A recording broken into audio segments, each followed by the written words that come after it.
Yo, welcome to Clip Tips. I am going to show you techniques and helpful things that may help you cut hair.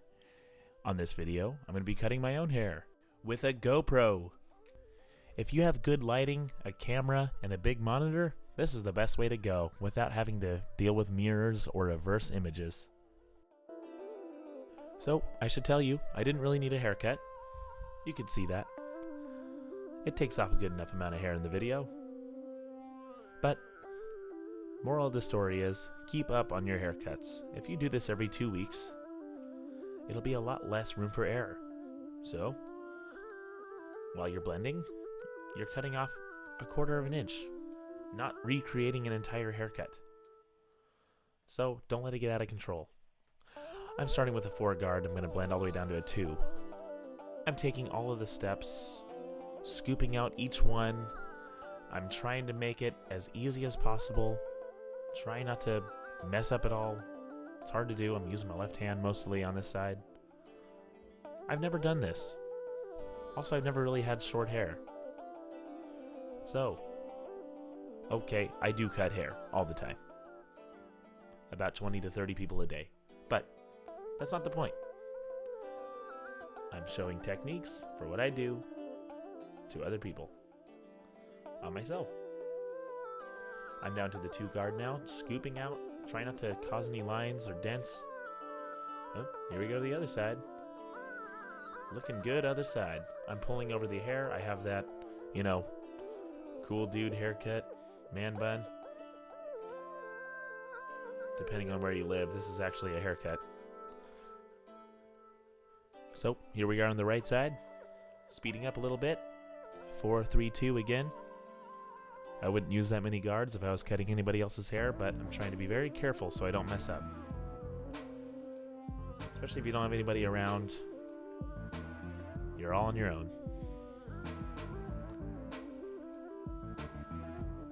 I think the GoPro camera technique is definitely a neat idea in terms of, like I said, nothing's backwards.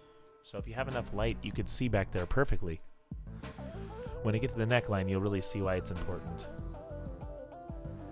I'm trying to scoop this out as well as I can. Even though I'm on my regular hand that I cut hair with, it is still hard to scoop out perfectly. These techniques I feel are very easy to do. You just have to learn. On the back, I'm going by mainly feel. I can see in my monitor from the GoPro that is filming right now. So I have a great viewing shot. Again, back to that GoPro being a pretty neat idea back there. I'm just going. Look at me go. I follow the horseshoe is what I call it. Just follow that line for this hairstyle anyways. This is not for all hairstyles. This is for the cool guy cut. Look at that knot. Chicks are just losing their minds. I call this one the courtesy blow. If you can get rid of some hair that's hanging out on you before it falls down the back of your shirt, sweet.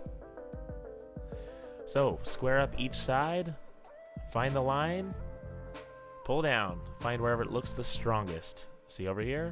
Wherever it looks the strongest, make a line on it. Then we're going to meet in the middle. That way we're not trying to struggle too much. We're just using what's already there. Again, if you had a haircut within a week or 2, this is perfect because you don't have to make it up. It's already there. This makes it even easier for you. So please try to keep up on your own haircuts. Or see me.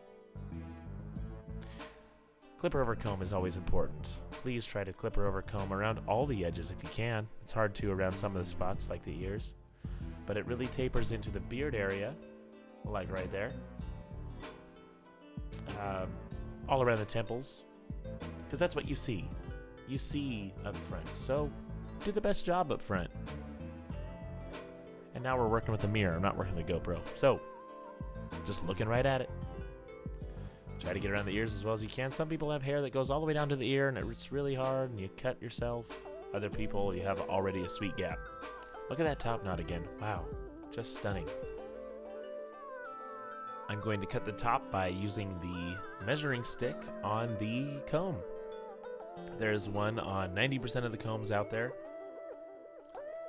I'm showing you the side of the comb that does not have it, but don't mind that. Ironically, the number 4 on that is where the 4 inches is. That's where I'm starting. Always start off longer. The rule of thumb for the gentleman's cut is about 2 inches long on top, up to 3 inches long on top. 1.5 inches and below would be for spiky or push-up, you know, the Caesar. So 2 inches or longer. Too long and you have that overlap in the back and the sides. But I do a kind of a fun swoosh.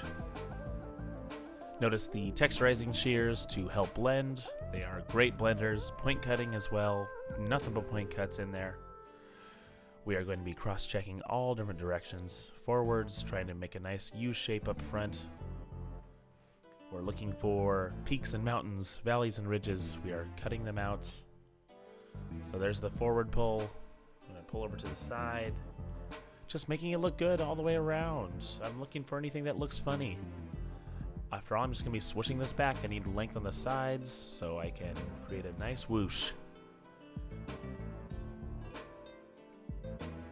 That's the Kev Hawk. Not a lot to the top. I'm going to go ahead and use Outplay by Redken. I like its low shine and high hold. Another great one would be Polish Up by Redken. High shine. Medium to high hold. Not sure. Anyways, work it in like a mad beast. Let's drop this down. You want the Kev cut? I know you want to get some, but you cannot because it's mine. And that is all. I cut my own hair. You could do it too. Those are some weird ways of showing you how. I want to see if anybody likes this idea. Post some pictures if you actually do it. I want to see it. And don't forget, ladies, I'm going to sing to you after every video. Stay